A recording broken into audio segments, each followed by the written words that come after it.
সকলোকে স্বাগতম জনাইছোঁ আমাৰ ভ্লগলৈ।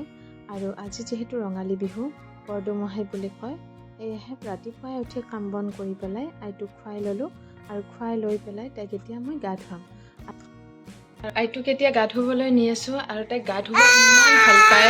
তাইৰ তাপটো একদম দূৰৰ পৰা দেখিছিল, একদম কান্দি কান্দি পাগল হৈ গৈছে, সেইটো লাগে। নালগে মা ইথান গা ধুবা, নালগে ইথান গা ধুবা। আৰু এই মাহ হালধি বটি থৈছিল মায়ে আৰু আইটোক ঘঁহি দিল আৰু গা ধুই আনিলোঁ আইটোক। হৈ গেল মা, হৈ গেল।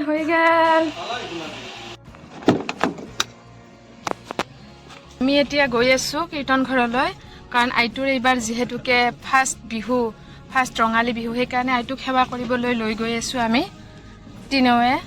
সকলোকে আমাৰ ফালৰ পৰা ৰঙালী বিহুৰ আন্তৰিক শুভেচ্ছা জনাইছোঁ আৰু এই বছৰটো যেন সকলোৰে ভালে কুশলে যাওক তাৰে কামনা কৰিছোঁ। তেল ধূপ কিমান? আৰু এনেদৰে ইয়াত সেৱা কৰি ল'লোঁ আৰু তাৰপিছত ভিতৰৰ ফালে আহিলোঁ আৰু দেউতাকক কৈছোঁ ধূপখিনি দিবৰ কাৰণে, কাৰণ যিহেতু মই আইটোক লৈ আছোঁ সেইকাৰণে। আৰু ইমান ভিৰ হৈছে, বহুত ভাল লাগিছে কিন্তু আহি দেই। আৰু কীৰ্তন ঘৰৰ ভিতৰত সিহঁতকো লগ পালোঁ, পেহীৰ ল'ৰা আৰু বোৱাৰী, আৰু সিহঁতৰ লগত অলপ সময় কথা পাতিলোঁ।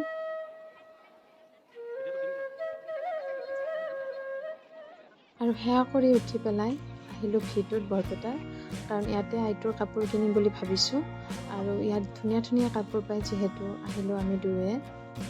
টোপনি গৈছে আৰু এখন বিচনী কিনি লৈছোঁ, কাৰণ ইমান গৰম, মানে গাড়ীৰ ভিতৰত বহিব নোৱাৰি।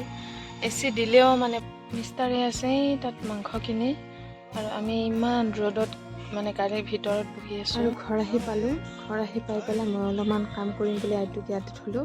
আৰু যিহেতু আজি বিহান লোৱা হয় সেইকাৰণে আইটোক প্ৰথমতে বিহানখন দি দিলে দেউতাকে। আৰু এয়া আইটো অলপমান মানে কাৰ্টুন চাই আছে আৰু দেউতা এইফালে আছে মাছ বাচি, এয়া ৰাতিপুৱা মাছ ৰাখিছিল। আৰু আমি বজাৰৰ পৰা আহোঁতে লৈ আহিলোঁ চিৰা, ক্ৰীম আৰু মিঠাই, যিহেতু দৈ নাপালোঁ, যোৱাকালি শেষ হৈ গৈছে দৈ।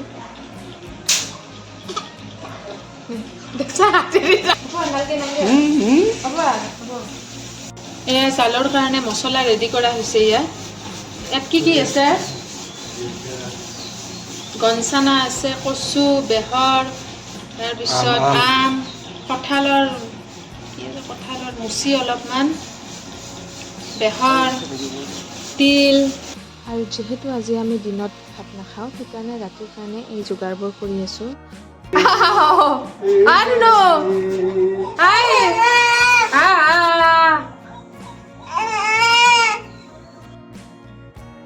আৰু আমাৰ এই আইটোৰ বিহুৱান এয়া আইতাকে দিছে, আৰু এইযোৰো দিছে, আৰু এয়া দিছে মামেকে, মানে দাদাই পইচা পঠিয়াই দিছিল আৰু আমি যাই কিনি আনিলোৱেই। এয়া মোৰ জানটো শুই আছে,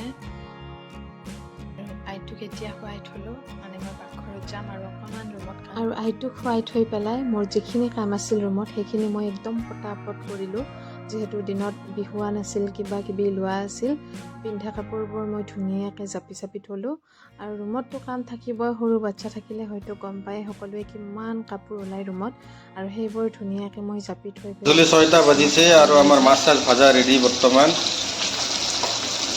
আৰু এমুখে মাংস ভাজব আৰু মায়ে ৰেডি কৰি থৈ দিছে। এই ছজনা, আলু, আজি বোলে তিতা খাব লাগে, তিতা কাকৰাল।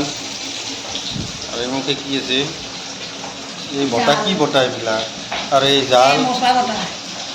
জাল, এই মছলা চছলা বটি থৈ দিছে এনে কৰি। মায়ে এতিয়া মাংস বনাই আছে, এয়া চাওক মাংস, লোকেল মাংস, আৰু ব্ৰইলাৰ মাংস আনিছিল, কিন্তু সেইখিনি মই থৈ দিলোঁ ফ্ৰিজত, কাৰণ একেদিনাই দুবিধ মাংস খাবৰ কাৰণে ভাল নালাগে সেইকাৰণে। আৰু হাজবেণ্ডে আছে মোবাইল চাই, আৰু হঠাতে আহিল পেহীৰ ছোৱালী আৰু পেহীহঁত আহিল বিহু বুলি। আৰু মই আহিলোঁ পাকঘৰত চাহ বনাবলৈ বুলি, আৰু ভাবিছোঁ দুখনমান পিঠা কৰি দিওঁ চাহেদি। আৰু পেহীহঁত অলপ আগৰ ফালে আছে, মই এইফালে পাকঘৰত ৰেডি কৰি আছোঁ চাহৰ কাৰণে। আৰু ভাগিনীয়েকক মানে বিহু বুলি সেৱা কৰিব লাগে, সেইকাৰণে মই সেৱা ল'লোঁ তাৰ। আৰু এইফালে খেলা বস্তু কিবা উলিয়াই দি আছোঁ, দেউতাই খেলক বুলি।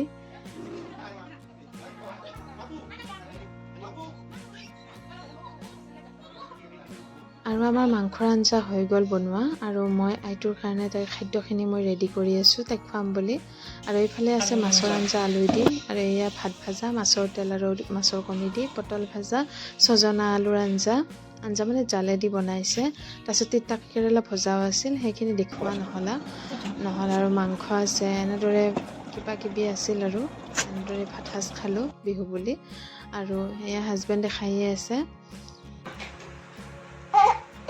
cháu ấy cháu cháu cháu cháu